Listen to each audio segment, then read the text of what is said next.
Watch this if you feel ambitious but somehow also lazy. You have goals, a business you want to build, a promotion you're aiming for, a body you want to train, but when it's time to act, you stall, you scroll, you procrastinate. You tell yourself, I'll do it tomorrow. And then tomorrow comes and nothing happens. And the guilt starts piling up. I want you to hear this clearly right at the start. What you're experiencing is very often a burned out nervous system. But I've got good news for you. This is explainable and it's fixable. My name's Dr. Ratu. I'm a licensed clinical psychologist and yoga educator. And today I'm going to walk you through what's actually happening in your brain and body and how to work with your biology to get your energy and motivation back using neuroscience. If you find this helpful, you can like and subscribe. It helps the channel grow and reach people who need this conversation. Let's start by reframing what laziness actually is. What you're calling laziness is almost never laziness. In high-performing adults, it's far more often burnout. I call this the burnout procrastination loop. Here's how it usually works. You push hard, you override rest, you rely on discipline,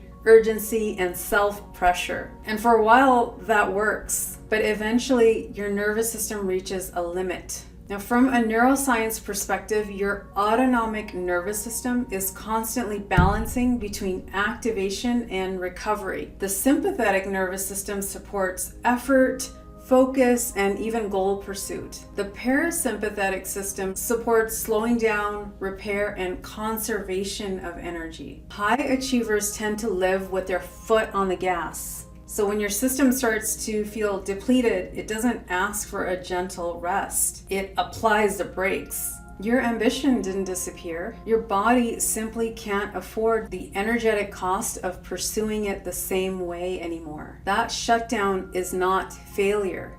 It's protection. And if you interpret protection as laziness, you end up fighting the very system you need to recover. If this burnout procrastination cycle sounds familiar, this is exactly what we work with inside my 12-week program, Unstuck Burnout to Breakthrough. The foundation of the program is nervous system regulation, so ambition becomes sustainable instead of self-destructive. I'll share more at the end, but for now, let's talk about what actually helps. Step 1, make it micro. A burned out nervous system isn't avoiding work, it's avoiding overwhelm. Large, undefined tasks feel threatening when resources are low. But a 5-minute task, that feels manageable. So the goal isn't to finish, the goal is to start. So instead of review the contract, read 1 page for 5 minutes. Instead of create the pitch deck, open the file and write 1 slide. Instead of do a full workout for 2 hours,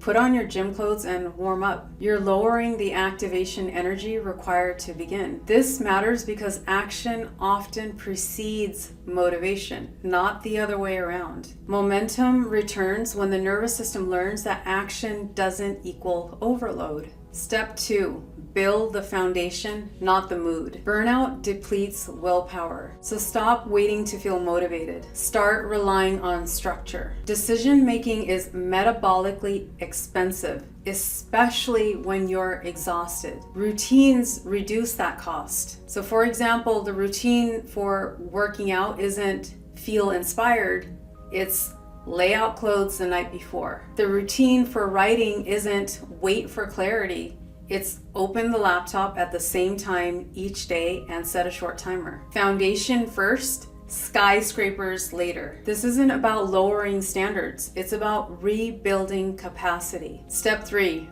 reward the start, not just the finish. Your brain repeats what feels rewarding. If you only acknowledge yourself after finishing everything, you miss dozens of opportunities to rebuild motivation. After your 5 minutes, pause.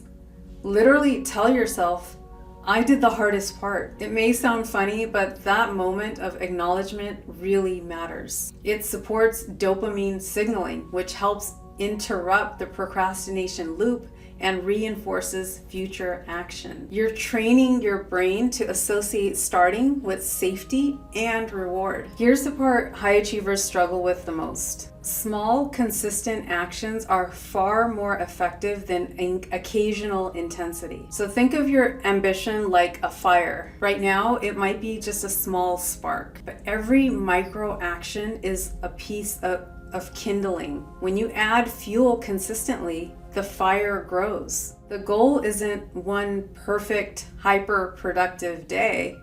The goal is to be slightly more consistent this week than last week. And that's how energy returns. That's how motivation rebuilds.